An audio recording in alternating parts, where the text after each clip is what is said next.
तो last time हमने पढ़ा था कि डी डब्ल्यू का इंटीग्रेशन करते हैं टोटल वर्क मिलता है। टोटल वर्क कुछ इस फॉर्म का आया, तो ये हो गया आपका टोटल वर्क। अब टोटल टाइम, तो स्मॉल टाइम को इंटीग्रेट करोगे तो टोटल टाइम आएगा। फुल साइकिल के लिए रहे हो तो 0 से t जाएंगे, और यहां पे ये हो जाएगा t, और यहां 0 से t हो जाएगा, और ये हो जाएगा फाइनली कैपिटल T। अब लिखते हैं एवरेज पावर, नोट करो, छापो उसको। Average power is equals to total work done by total time. इसको टोटल वर्क डन मान लो, इसको टोटल टाइम मान लो, और टोटल वर्क डन आया है, जो भी आया है उसको लिख दो। सॉरी, टोटल टाइम है ये। टोटल वर्क डन आया कुछ ऐसा, इसको लिखो यहां पे, और टोटल टाइम है कुछ ऐसा। तो epsilon naught I naught T cos phi by 2, ये न्यूमरेटर में है, कैपिटल टी डिनोमिनेटर में है, टी टी कैंसिल हो गया। तो एवरेज पावर का फॉर्मूला अब आपको याद रखना है, P average is equals to epsilon naught I naught cos phi by 2। इसको याद रखो, याद करो, इसको याद करना है। अब चलिए दूसरा बात, एप्सिलॉन आरएमएस का फॉर्मूला जिसको हम लोग डिराइव कर लिए हैं, इसको लिख लो और याद कर लो। आई आरएमएस में भी कुछ नहीं होगा, पीक करंट बाय √2, इसको लिख लो और याद रखो। एप्सिलॉन नॉट है पीक वोल्टेज और पीक ईएमएफ, ये है peak current, sorry this one is peak current, ठीक है ना। इस दोनों को मल्टीप्लाई करके देखो क्या आ रहा है। तो एप्सिलॉन आरएमएस इंटू आई आरएमएस, ठीक है, epsilon naught I naught by 2 आ गया। तो यानी epsilon naught I naught by 2 को लिख सकते हो एप्सिलॉन आरएमएस इंटू आई आरएमएस। इसको इधर लिख दो, इसको इधर लिख दो। तो यानी कि पी एवरेज का एक और फॉर्मूला है, P average is equals to epsilon RMS I RMS cos phi, cos phi.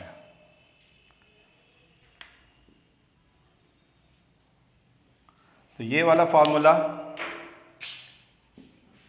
Peak के लिए है, तो यानी इस तरह से एवरेज पीक पावर निकल जाएगा, एवरेज पीक पावर। और ये क्या होगा बोलो,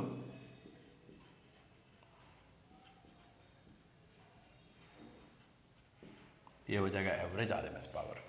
याद रखने में कोई दिक्कत नहीं है, याद रखने में कोई दिक्कत नहीं, तो छाप लो उसको।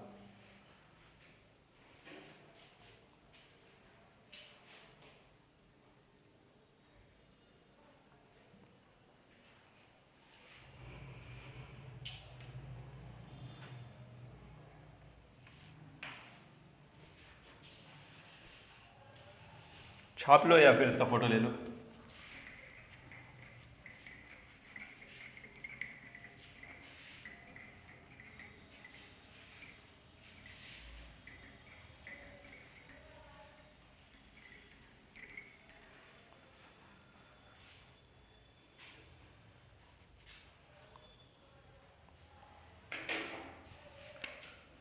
तो एवरेज पावर का फॉर्मूला है एप्सिलॉन आरएमएस इंटू आई आरएमएस इंटू कॉस फाई। लिखते जाओ सारा फार्मूला 1 बाय 1। सेकेंड, और इन सबको याद करोगे एकदम, रोज रटो इसको। Epsilon naught I naught by 2 cos phi. ये हो गया आपका एसी के लिए। डीसी के लिए देखो,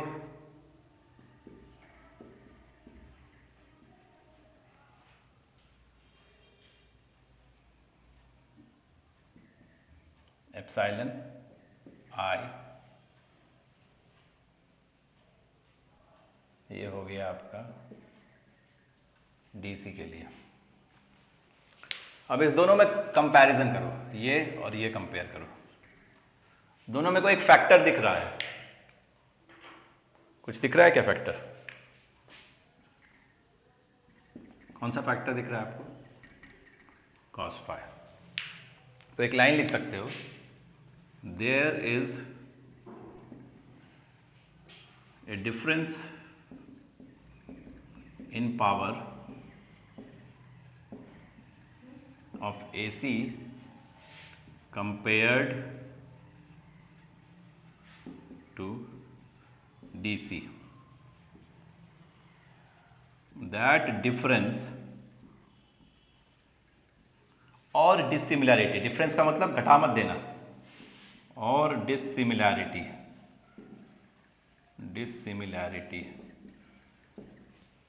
क्या है? Is equals to cos phi. This dissimilarity is called power factor, इसको ही पावर फैक्टर कहते हैं, इज कॉल्ड पावर फैक्टर और P डॉट F डॉट।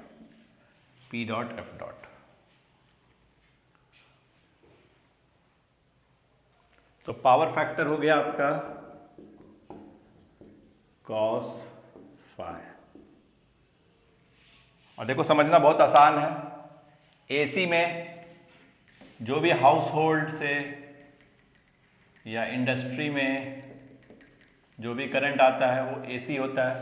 इसको कन्वर्ट करते हैं, और कन्वर्ट करते हैं इन्वर्टर से, सॉरी रेक्टिफायर से इसको रेक्टिफाई करते हैं और डीसी में कन्वर्ट करते हैं, और डीसी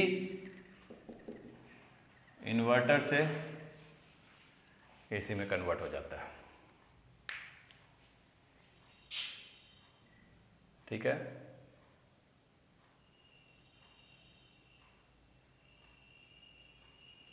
तो आप जानते हो अगर 220 वोल्ट है आपके हाउस होल्ड में आ रहा है, घर पे आ रहा है 220 वोल्ट, और कुछ हर्ट्ज भी होगा, तो वो आरएमएस वोल्टेज है, तो उसी के बेसिस पे आई आरएमएस आ जाएगा। और ये जो है ये दोनों कांस्टेंट है, वो दोनों वेरिएबल है। वैसे तो ये वेरिएबल ही है, पर इसका एप्सिलॉन जो है वो, सॉरी कांस्टेंट है, इसका एप्सिलॉन वेरिएबल है।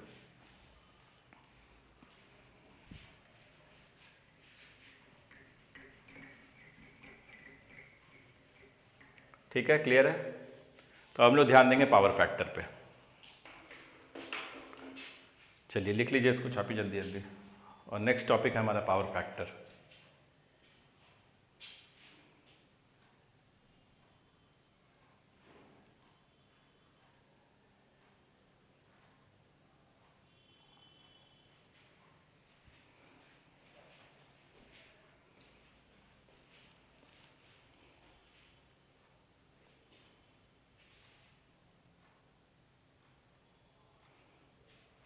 एक और बात देख लो, जब क्वेश्चन आएगा तो आइदर पी एवरेज इस तरह से लिखा होगा, या पी बार होगा, या पी कुछ ऐसा होगा, पी इधर एक ग्रेटर देन का साइन और इधर भी एक ग्रेटर देन का साइन, तो इसको भी एवरेज पावर कहते हैं।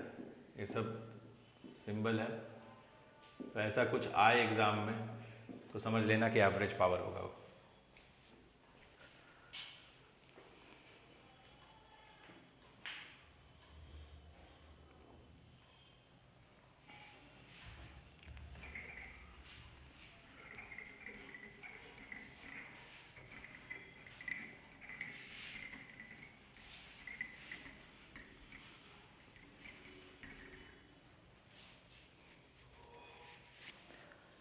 यहां तक क्लियर है? कहीं कोई प्रॉब्लम है तो बताओ।